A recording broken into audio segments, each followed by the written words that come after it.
Mr. Dugan, Sorry, I don't understand your. over the last several years, we've seen repeated efforts in Democrat-controlled cities and states to effectively decriminalize theft. California, for example, said that any theft under $950 is no longer a felony, and we won't arrest you if you're under that dollar figure. Didn't I say that? A recent NBC News article stated that both CVS and Walgreens say shoplifting in San Francisco outpaces thefts at their stores across the country. Pretty common sense. If you remove or greatly reduce the penalty for stealing things, theft gets worse. What exactly are the figures for non-employee theft in CVS stores around the country? And in particular, how do the rates of theft differ in jurisdictions with so-called progressive prosecutors who decline to prosecute shoplifting versus jurisdictions where law enforcement is enforcing laws against theft? Well, thank you for that question, Senator. Unfortunately, I'm not going to be able to disclose CVS financial information about losses. But if you allow me to comment, this is not a big city problem, right? Decriminalization is contributing to the problem. You're right, sir. Is there more theft in San Francisco than elsewhere? No, sir.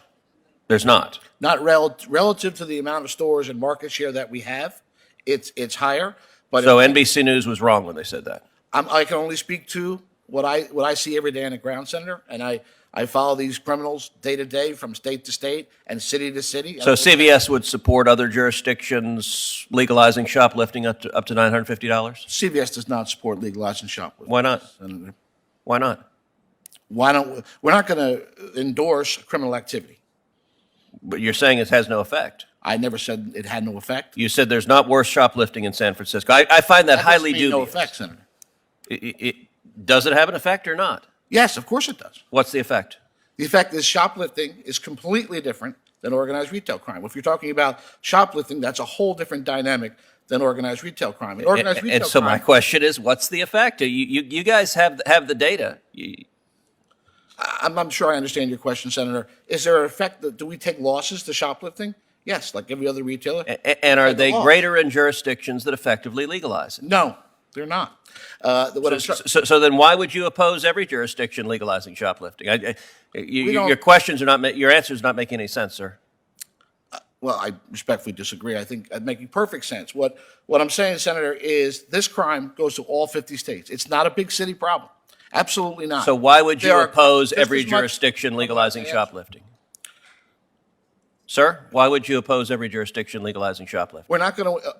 Why are we not going to oppose Why? legalizing shoplifting? Yes. No, we're not going to do that, Senator. We're not going to endorse criminal activity. But shoplifting is a different dynamic than organized retail crime. And what I'm here to testify about today is that organized retail crime affects every city, that's really quite including the remarkable. major cities in Texas. That's really quite remarkable. Let me ask a different question, which is you go into great detail about organized criminal organizations, but I want to point to you to something in Ms. Campbell's testimony, where she cites the work of J.P. Kennedy, who's written a lot on the subject of theft. And one scholarly article that Mr. Kennedy wrote, Functional Redundancy in Response to Employee Theft Within Small Businesses, has an interesting paragraph on the second page which is relevant to this discussion. It says, quote, "It has been estimated that employee theft within the United States is 10 times more costly than all forms of traditional street crime, and that it cost victimized businesses in the U.S. economy as much as $400 billion a year. Furthermore, employee theft is estimated to cost victimized businesses significantly more than non-employee theft within the same businesses." In your experience, what is the relative magnitude of employee theft versus non-employee theft for retailers? My scope at CVS, Senator, is to investigate the external part of the theft. I don't have the internal figures necessarily at CVS. I will say overall, as the president of the Coalition of Law Enforcement and Retail, that internal theft is down. I could certainly provide you a report with those figures attached to it, Senator, if you'd like me to.